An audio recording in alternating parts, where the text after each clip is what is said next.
On today's episode of Gathering the Kings. Relationships, I think, are everything in your business and your personal life Yeah. also. It's you display who you are every day through your business. And in my case, I want to display Christ through my actions. And if I can do that, I'm successful. So those relationships can be strictly business, or they can then lead over to personal situations in people's lives that you can make a difference in by Yeah. your example. So if I can lead, if I can show myself to be Christ-like every day, then I've done my job. You are listening to Gathering the Kings with Chaz Wolfe, featuring fellow 7, 8, and even 9-figure business owners who have real battle scars from business and life, but have prevailed as the king that they are designed to be. We welcome high-performing entrepreneurs to the stage in order to reveal the real of the real on what it takes to build a successful business today. We dissect the good and bad decisions they've made along the way that give a true and accurate picture of the journey of success and how you too can get there. Through this dialogue, you will learn the value of growing your network and surrounding yourself with power players and kings like today's guest. Grab your pen and notebook because we're about to dive in. What's up, everybody? I'm Chaz Wolfe, your host, Gathering the Kings podcast. Today, I've got Rick Butler on the King stage. Rick, how are you? I'm great, Chaz. Thank you. Thanks for having me. I appreciate it. Of course. Yeah. Off air, you were giving me a little bit of the business going, why have you chosen me? Why am I here? And for the listeners, if you're listening and you're not watching the video, maybe Rick, you were a little bit concerned about whether age played a role in this, but I'm loving the fact that maybe you've been in business for a while. I think you're going to have some great nuggets to drop here. So you good with all that? All right. Sounds good. I appreciate it. Fair enough, my man. What kind of business do you have, brother? Well, we're very specific. I mean, we're different than most businesses. Okay. We're a hardwood products company. Okay. Very vertically integrated, so that we do everything from wholesale, retail, and manufacturing. So we're able to touch all aspects of our industry, which sets us apart from most people in our industry. Yeah. Yeah. You get to service yourself. Yeah, exactly. Right. And we do service other, such as flooring stores that call us for transitions for their jobs, or dimensional lumber, or stair parts, or so the list goes on. So we have great relationships with our competition, only because there's plenty of business for everyone. And Yeah. We're a good business environment, good partners in that way. Yeah, I love that you're providing those solutions, and also what you said about competitors. It's if you've got a great product and you're giving them the opportunity to sell it, it sounds like you both win. Yeah, absolutely. Relationships are everything in business. That once you learn that, then there's plenty of room for everyone that you're dealing with, and you make great friends that way too. Yeah, you're 100% right. In the Gathering the Kings Mastermind, we were just talking about off air a little bit. We talk about leveraging time, resources, and key relationships. And so you're 100% right. I'm glad I'm right. You're telling me you're validating what I'm saying, which is fantastic. I appreciate Excellent that, because man, I think even just in the last couple of years myself, as I've pressed more into relationships, I've always known that they're important. You don't have a sales process if you don't know how to build relationships. But from a business perspective, not just a sales perspective, the relationships, it's hard to quantify, but man, it just year after year after year become more and more valuable to you if you press into them. Do you want to share anything, words of wisdom there, since you made a point there? Well, relationships, I think, are everything in your business and in your personal life also. It's you display who you are every day through your business. And in my case, I want to display Christ through my actions, and if I can do that, I'm successful. So those relationships can be strictly business, or they can then lead over to, personal situations in people's lives that you can make a difference in by your example. So if I can lead, if I can show myself to be Christ-like every day, then I've done my job. Yeah, I just appreciate that perspective. I have a similar view, and whether it's with my family, of course, but team, or as I'm interacting with other business owners, the practical word of what that looks like for me is excellence. If I do things with excellence, then what that should reflect is, or what the response that I believe that I get if we do things with excellence is like That's it. That was different. That was interesting. That was Right. nice. That was premium. Like something's different Yeah. about this individual or this team or this business or this product or whatever. And so, It's, yeah, it's often the unexpected that yeah, surprises people or takes them off guard because they're used to not seeing that a lot of times. And right. it's good that they can. Yeah. I think that there's just so many ways in a business and as a leader, as an individual, that you can be excellent. And obviously that's a representation of Christ specifically, but then, it then actually provides what you're trying to do in the natural. You just being good at what you do. It's not like you would ever regret that. I feel like it hits two birds with one stone. You know what I mean? Yeah, exactly. Let's talk about the bigger picture for you. You've been doing this for a minute. You've even got your family involved. You kind of mentioned that off air just briefly. We'll get to that here in a second. But I want to know what's the why? Why do you push? Why have you built this thing? Why are you still doing it? Like, what are you after? Well, as my mother would say, I was always an entrepreneur from birth, is how she puts it. I've always enjoyed business and talking to people that were in business and understanding how different businesses worked. And Sure. It's kind of led to that. I enjoy developing business. Probably the biggest thing in that is that I surround myself with great people because I lack in areas such as the detail. I enjoyed Right. developing business, but I like my CFO to work on the financials and, Right. get the figures to me to what I need. And I have a great team that I'm very fortunate, especially today with today's lack of people wanting to work. I've got most of my people have been here to 20 to 30 years. Wow. So I have a great team. I could leave for a week, a month, and they can run the business without me. And that's a great testament to their abilities. So yeah, I'm very fortunate there. Yeah. I mean, what you just described is the entrepreneurialism utopia, right? Like every listener today is going, oh my goodness, you could leave. Yeah. Yeah. Right.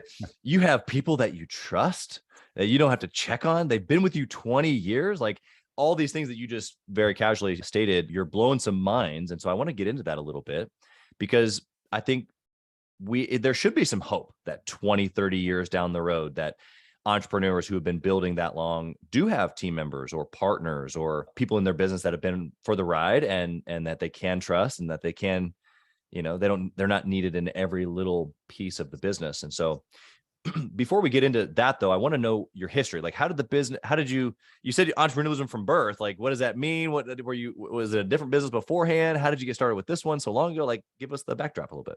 Well, this is a family business. So my grandfather started at 86 years ago.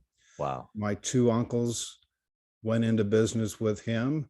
And when I was graduating from college in 81, they had asked me to come to into business with them. Yeah. Because they just bought another sawmill in Missouri. So we had a sawmill in Illinois and one in Missouri. So they asked me to help learn the business here in Illinois. Yeah. So I worked for them for 16 years. Part of that deal was to get part of the business. Sure. So in that process, in that 16 years, I started a molding operation. We started a retail store for hardwood products. Right. Matter of fact, the first store was 640 square feet. Then we built a store, which was 3,200 square feet. And then we doubled that. And now it's 20,000 square feet. I opened 4 stores called Woodworkers Shop throughout Illinois. And then in that 16 years. And at that time, we actually flooded at our mill in Missouri. We shut down the mill here in Illinois because Missouri is a better timber producing state. And then I bought the Illinois operation from my uncles. There you go. So you've been in it since a kid. Yeah. Yeah, pretty much.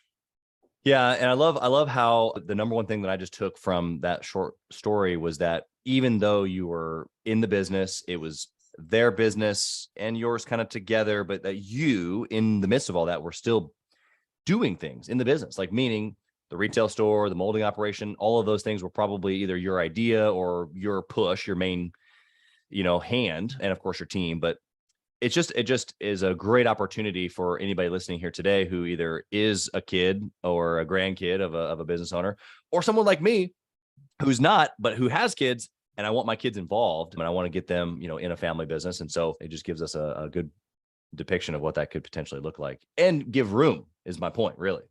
Right. Did you ever feel like that it wasn't yours, or that you couldn't do your own thing, even though you were partnered with them before you bought them out? No, they gave me the latitude to grow where Yeah. we needed to, once I presented financials to them and show them the Right. potential of that. And it always worked out well. It's awesome. I want to know, maybe early on, before maybe you bought them out, but really any example would be fine. What I'm looking for is a good decision that you made that you can strategically look back and go, okay, we made this choice, and it was one of the ones where I would make it over and over and over again, given the opportunity. What can we learn from you here? Probably the best choice I've made in business was when I started going to my wife for advice. And let me explain that, because, I'm very laid back and easygoing, and my wife is very type A and very detailed. So she fills my voids in what I don't see. So she sees a lot of things that I don't in making decisions. And that's really, quite honestly, the best decision for business I've made. Now that'll be different for different people. I mean, that may be a different businessman for somebody else, or somebody a deacon at their church, or their pastor, or something else that can give them advice. But in my case, I'm very fortunate that my wife can put a different view to every situation, because it slows me down as an entrepreneur. I'm gangbusters. I want to jump into everything. Literally every business opportunity I see, I think, oh, I want to do that. And it takes her to rein me back in and say, okay, let's be realistic about this situation, and how much time do you actually have? Yeah, that's right. And probably more now than ever, it's time, right? Yeah. How much can you really do? And not so much like capability wise, but time wise, we have to exchange our time. The mindset there, I'm pulling two things here. Number one, it doesn't have to be the wife, but you need somebody who counteracts the way that you operate so that you can make quality decisions. And then number two, the wife actually is part of it. Like if you're married today, even if she's maybe not the type A, detailed operator, maybe you are, whatever the dynamic there is, Absolutely. she's your wife. Yeah. And I missed that early on. I mean, Julie, my wife, is also a high driver like me. We're both pretty detailed, but she's just not business oriented. And so I just kind of dismissed a lot of what she thought. And I can think of a couple times where she was like, hey, I don't think we should do that. And she couldn't bring what I called a business case, of why. It was just feeling, intuition, whatever. And I've learned to pay attention to that voice a little bit more nowadays. Well, that's good.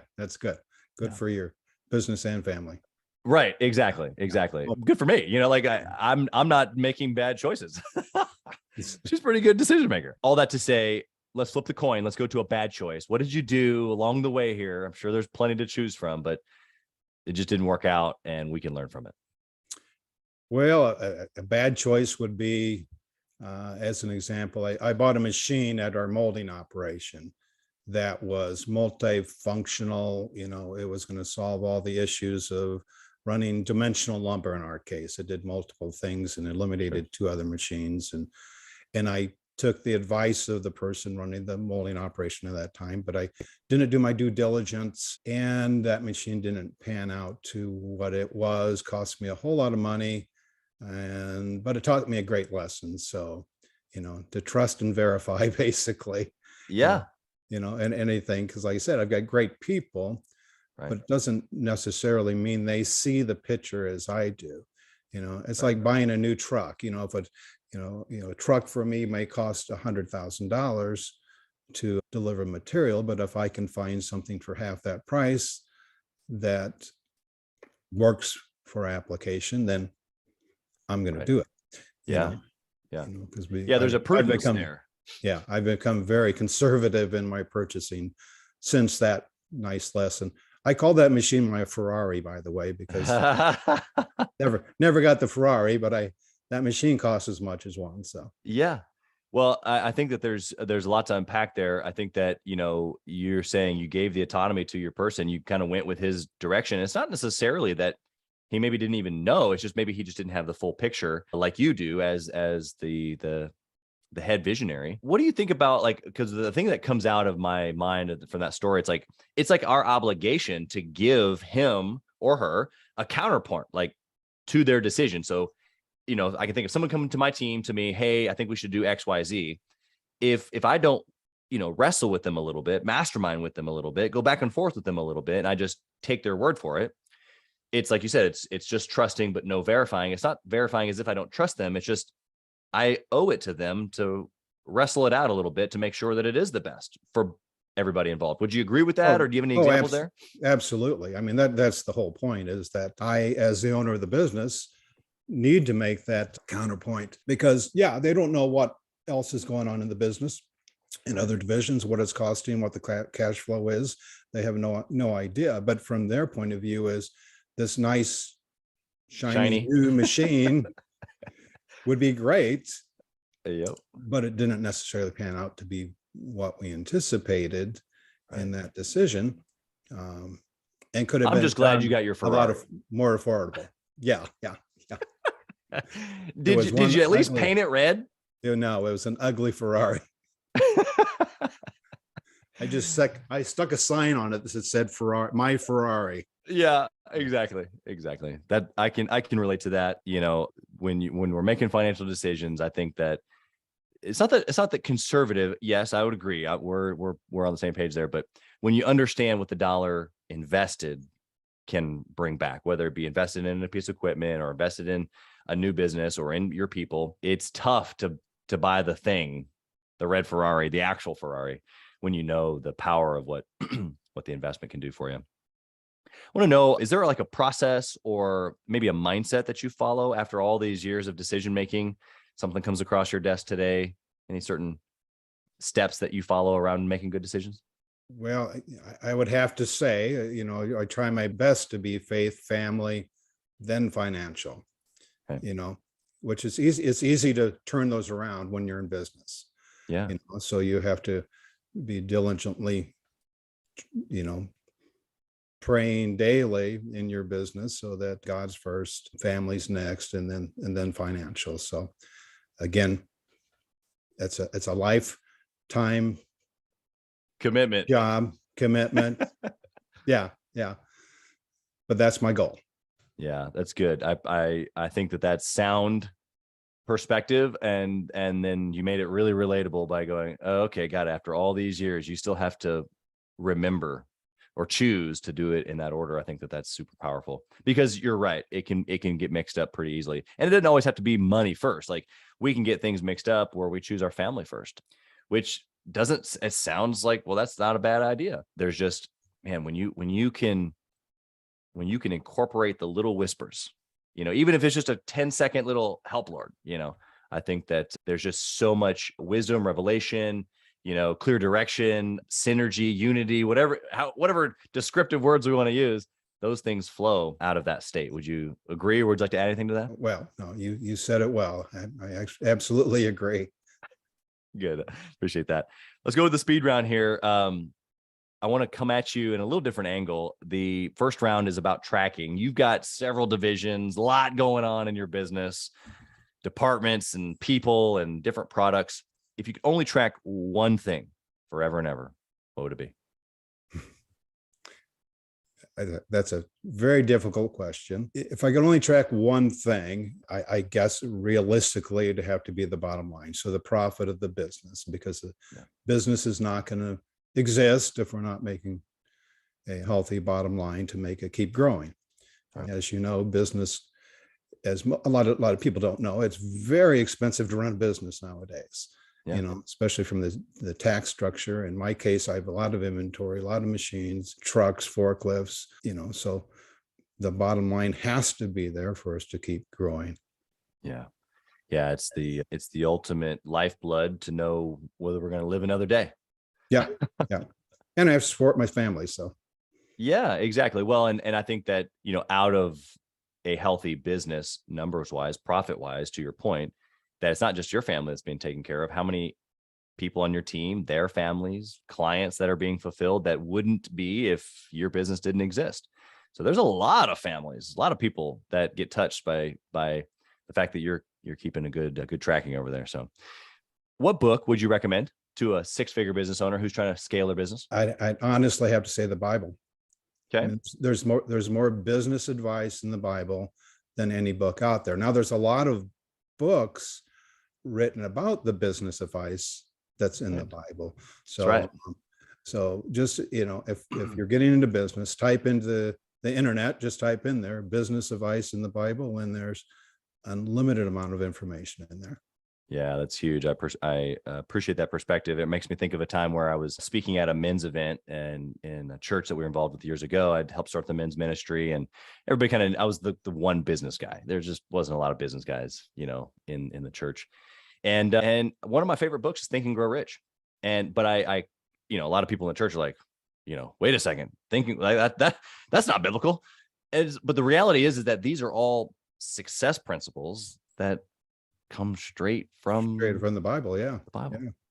So I love correlating things like that and blowing people's minds. So appreciate the perspective there. I want to know one question here around operations. If you only had now this might be easier for you because you're further down the road here, but if you only had 1 hour each week to work in the business, successfully run your business like you do now, but you only got 1 hour each week, what would you do in that 1 hour? Well, with 1 hour a week, I would probably just meet individually with my department heads and first see how they're doing personally, and then see how they're doing financially in their divisions, what things need to be addressed there. Yeah. Why did you say first address how they're doing? We've got quite a good family here of people. So, this business doesn't exist without my employees whatsoever, Yeah. So their health, well-being means a lot to me and their success also. Is that weighty for you? Like, to use King terminology, the weight of the crown, right? Like, is that weighty for you to care for all those people at such a level? Only in bad times, it became weighty in 2009 when the economy crashed and our business was cut 50% in a day. I mean, that was a different experience, but a very learning experience, Yeah. Learn a lot from the downturns in your business, probably more so when if everything goes good every day, then you're never going to learn anything. So, that's right. But otherwise, no, I enjoy it. I know one thing: when we used to be a sawmill only, and then I bought the operation and we kept growing into different areas. One of the things I was very proud of is how much the income level went up for my different employees. So I personally took great pride in that fact. Yeah. Yeah. There's a lot of entrepreneurs that have that mindset. Not everyone, but there's a lot of guys, especially that I have found raising up. Maybe it's just people that we're attracting and talking to, but there's this sense of pride, if you will, around like, it's not just about me. It's about those that are with me and their families even. And so I just appreciate that, being that you've been here, done that for a minute. It tells me again that I'm operating in the right mindset as a younger business owner. One last question here for you. All right. Are you ready, Rick? If you could whisper in the younger Rick's ear, what would you tell him? Whisper in my ear. Probably listen to your wife earlier than you did for her advice, because just for that same reason, I needed different viewpoints and to slow me down. Right. It's good. It's good. How can the listener find you, Rick? They want to reach out to you, get some additional words of wisdom, or even connect. Maybe they're in your area. They need to get hardwood supplies or material or all the different parts of your business. How can they find you? Best way is to email me at rbutler@woodworkersshop.com. If they forget that, just go to woodworkershop.com or peakinhardwood.com or millworks.com. Those are the 3 legs of the business. That's awesome. We'll put all that in the show notes as well. And that way they can easily connect with you. But I wish we had a little bit more time, because I think I could probably pick your brain of 30 years of experience for a whole another hour or two. I'm extremely inquisitive of guys that have just been down the road. So I just appreciate your time personally, selfishly, actually. Appreciate your time. And I feel like I've learned and been strengthened here today, just on some of the things that we're already doing that you're saying are good. So I just appreciate your time. Thanks for giving here today. We wish nothing but blessing on your family and your businesses, all your people. Thanks for being here. All right. Thank you, Chaz. I appreciate you. Thank you for listening to Gathering the Kings today. I hope that you were able to pull out a few nuggets to go apply into your business right away. More importantly, though, I hope that you're realizing that it takes more to be successful than just being by yourself, doing it all on your own, carrying the weight all by yourself. What I have realized, not only in my own journey from multiple businesses and multiple different industries, and now interviewing literally over 200 or 300 other very successful 7, 8, and 9-figure business owners, is that it's tough to do it alone. And so Gathering the Kings literally exists to bring together successful entrepreneurs. In fact, we are putting together 1,000 kings, specifically who are grateful but not done.